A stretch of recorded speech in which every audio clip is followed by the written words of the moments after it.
Hello, you're watching Avenue X, where Junkyun Good Storytelling shares our thoughts, knowledge, and occasional weird ideas on stories and how they're told. This is a long overdue review video on a long finished airing drama from an overdressed Avenue X, Donggong, Goodbye My Princess. This drama went live Valentine's Day back in 2019, and that year's most popular drama in Chinese dramaland for younger audiences probably was The Summer the Untamed. I knew this drama when it first aired. I kind of watched a little bit sporadically throughout its long airing time here and there, but never actually dedicated any time to watch through even one solid episode. Yet because of its popularity, I knew all the songs from it, I knew all the important plot of it, I knew how hot it was while it was airing. Ever since then, I've received countless requests of making review on this drama. And recently, because of the late March 2022, there weren't that many interesting dramas that I'm interested in. I finally found the time to digest the whopping 55 episodes drama. So this is my very late review on this drama.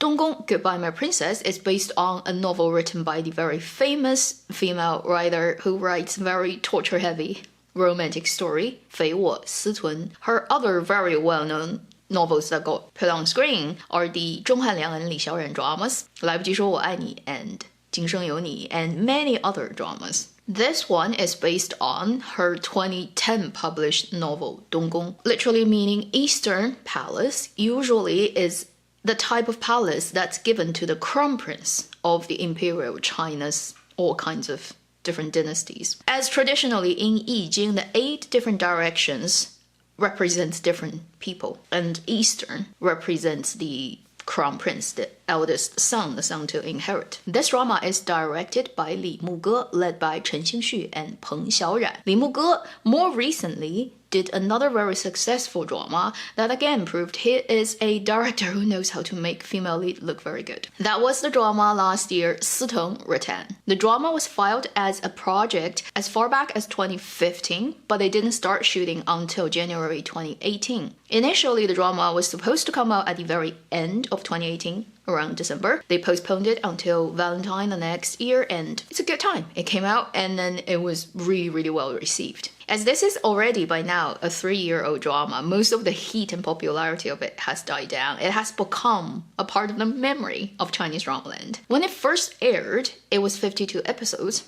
Then it got taken down from Youku and then put back later, where it became 55 episodes. So my review is based on the final 55 episodes version that you can find right now on Youku. I actually also have 2 ratings for this drama. If I only rate the core plot, which is the female and male leads line and their acting and their characters, just looking at that part of the drama, I will give it a 2 gold mine for the male lead and female leads work that I think managed to hit all the important milestones and things that will make the story work. They did it. Okay, very well. Then if you look at the whole drama as a 55 episodes period setting drama, I will give it a 1 gold mine as a very generous rating. And more honestly, it probably is a 0.7 gold mine. Let me start with the good things I appreciate about this drama. Number 1, it is a very hardworking drama. I can tell the crew, everybody involved, whether it's people in front of the camera or behind the camera, put a lot of effort in it and they really want to make the story work. Real locations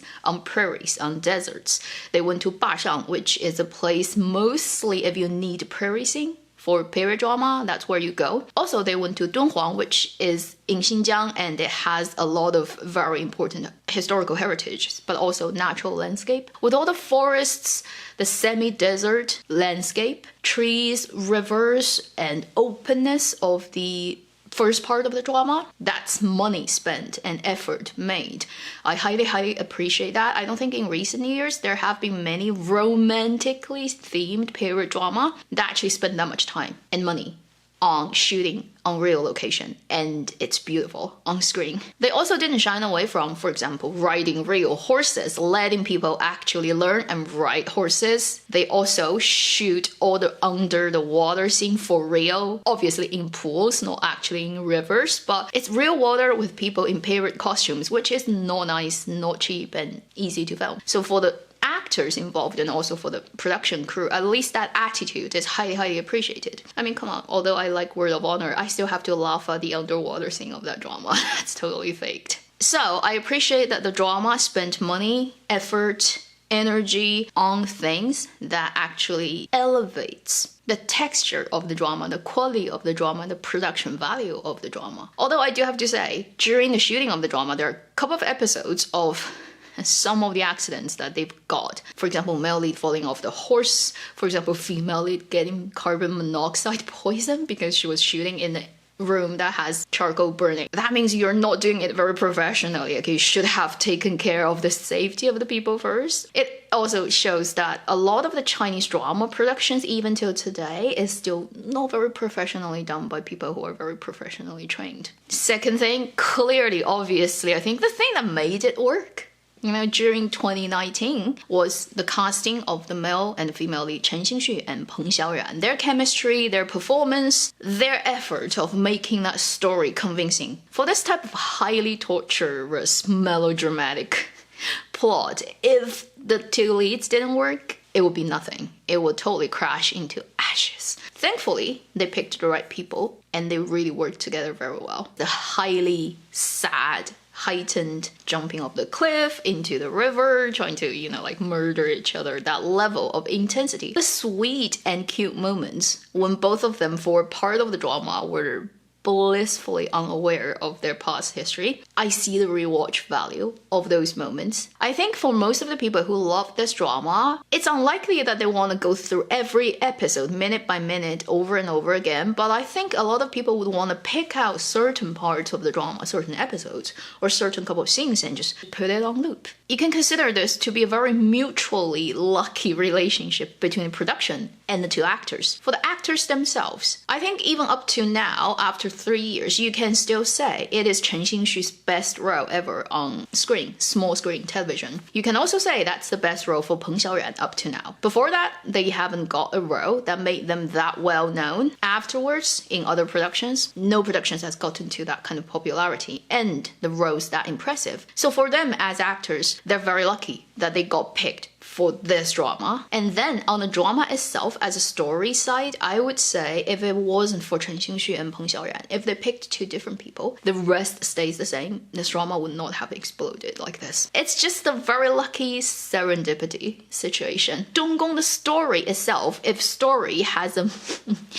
in a metaphysical sense, has a soul, that's a very lucky story. And the third positive point, I think for most of the people who went in this drama and loved it, you went in for the super heightened melodramatic plot. That the drama itself, or the promotional materials that you can find back then that people kind of termed this type of story as the Greek tragedy, beginning of play in theater art. I wouldn't really say it's very accurate because Greek tragedies are more to do with gods and humans and even more extreme plot, marry your mother type of stuff that definitely wouldn't pass censorship in China, but it does push to the limit of just how questionable the male lead's action can be, but then still the romantic tension is very strong. Extremely 狗血, extremely melodramatic. Because with this kind of setup, it's just so easy to crash it and make it unimaginably embarrassing to look at. And yet this drama managed to make it actually make sense. Your moral judgment constantly questions and then judges the terrible things that certain main characters do in this drama. But at the same time, your emotional reactions are like, wow, this is drama. This is what we're winning this for, and it's actually on a level super pleasurable. So for this kind of extreme plot, this is probably the best drama that has done a good job in recent years. For all those 3 points, I totally see why so many people love it, and I agree that there are things about this drama that they've done so well. Then let's move on to talk about things that are not ideal. In my opinion, emphasize on that. Number 1 is the look of it. I don't like. It has a really intentionally graded look and contrast and color that I think is a little bit over the top for long drama. If I do an edit of 3 minutes, And I use this level of filter. I think it's acceptable because it's like a second iteration and concentrated version, and you write with the BGM and you have a very strong theme to express. Therefore, you use a very strong look of it and it kind of makes sense. But for a narrative story that goes scene by scene, line by line, you slowly build up characters and conflicts over 55 episodes. That look is too much. There's a very strong magenta tone, particularly after the most of the story shift to Zhongyuan, the mid-kingdom part. Certain scenes where the trees are just like neon bright. I really sometimes have to look away from the screen just because it's just too much. The color is too much. And they also sometimes over-skin smooth certain characters in this drama. I think it has been improving slowly in Dramaland ever since then, in terms of grading and skin smoothing, but there's still a long way to go. That is not to my liking. May not bother you at all. The second negative thing, and I think the biggest drawback of this drama to me, is it's so freaking long. It has so many unnecessary side plots, supporting roles, and extensive screen time of their stories that honestly I don't care about, and I don't think it has anything to do with the main plot, and it can be totally cut out and the drama would be better immediately. In an ideal world, if I can decide what goes into the story and then we don't consider anything about selling it for money or any of that, I will cut this drama down to 24 episodes. I'll literally cut out 31 episodes. And I think it will be a better story. I'll just focus on the male lead and female lead story. Obviously, certain characters still needs to be kept to have the whole plot make sense. For example, the emperor, the empress. And you do have to have probably a male second, but significantly rewrite a lot of his plotline. And then you can cut out most of the other characters. I do find the emperor and Mingyue's story actually rather interesting, and it could serve as a contrast to the main leads. So that could be kept, but it's a tiny plot anyway, so probably wouldn't really affect much. I'll cut out most of the court conspiracy and politics stuff because it's child's play writing anyway, not exciting at all. And it wasted so much time on that guy that I just like, yeah, but really, they belong to a different type of drama. They don't have to have that much presence in this story. It will immediately become a more exciting, better paced, more concentrated, heavier emotional impact drama. I think honestly, by end of episode 2, it should be the time where she realized the guy is actually the prince, and she should witness him cutting off the head of her grandfather. And by episode 3, she should have already jumped into that river, and by the end of that episode, she should have already moved to Middle Kingdom. That's how I would pace it. If it's a 20 to 24 episodes drama, I will literally make it happen that fast. For the earlier parts, when it mostly happened in Xizhou, I was like so impatient for the story to move forward, and they spent so many episodes doing nothing, going round and round in circles. Although it's very pretty on screen, I just feel it's such a waste of time. And once it moves to mid-kingdom, heavens, so much wasted time on child's play, court politics. That's literally laughable. And it's so funny that they made Gu Jian, this male second's background, almost like Mei Changsu. Think about the setup. Almost exactly. And I'm like, stop doing that. And then I'll add a point on that. That's totally my personal thing, is I so do not like the male second. I know male lead character is in reality, if you meet this guy, run away, as fast and as far away as you can from him, because oh my god, he destroys your existence, literally. And no matter how good looking he is and how much he actually loves you, not worth it. Goodbye, you are a monster. Don't get close to me. But in the drama setting, with its logic and how it sets up the characters, I would say the male second is even worse in a sense. I mean, like, there's nothing lovable about him. Usually, when you have a very strongly set up and important and take a lot of screen time and has a lot of entanglement with a female lead, male second, it is used to work as a challenge to the male lead, right? That's why he exists. So in a way, you have to make them on par, or at least like 80% on par. Otherwise, the competition is just too easily won and there's no reward at the end of watching the whole story. But oh my god, the male second.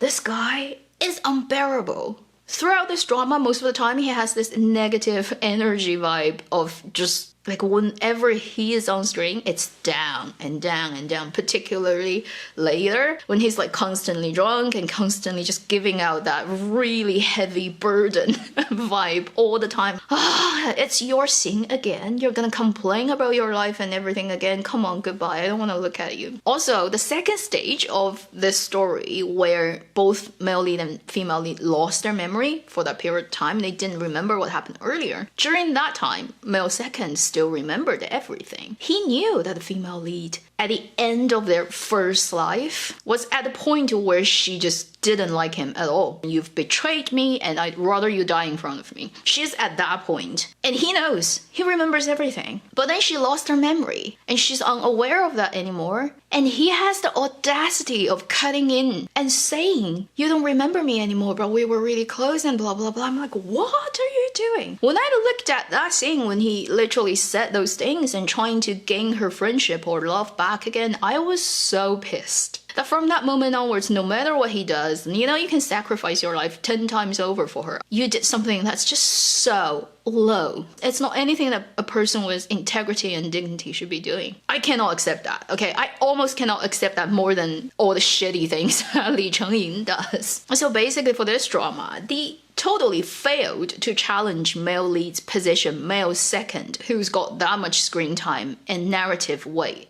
Is just like such a wasted opportunity of this drama and significantly impacted my experience of this drama. He is necessary, he should exist, but he should have a 100% rewrite. From the writing level, okay, I don't even want to think about on the acting level how the acting didn't really help either, but really with that kind of script, I don't think even a genius comes in and act will save this role. It's just and then to tag along these points, things that are not so important.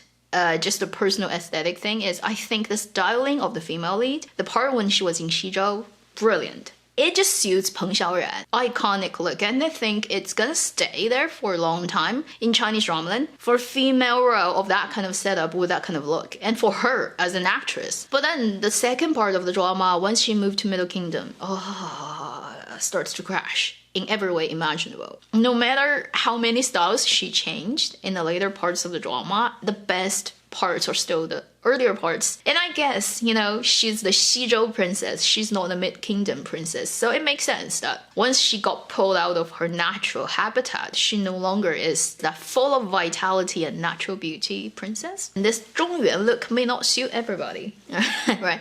Clearly, you can see that in this drama. That is the end of this long overdue review on 3-year-old Goodbye, My Princess, Donggong. Like I've always emphasized on my channel, every review I make is my personal opinion, but they're all 100% honest. I will never say anything that's against my genuine feeling and opinion just to make people happy or not happy. And then, I've never received even 1 penny from anybody to make me say good or bad things about any dramas or anything. Believe it or not, I am 100% confident to say that. So that should wrap up this video. Thank you for watching Avenue X. I'll see you in my next video. And may you never come across anyone like Li Chengyin in your life.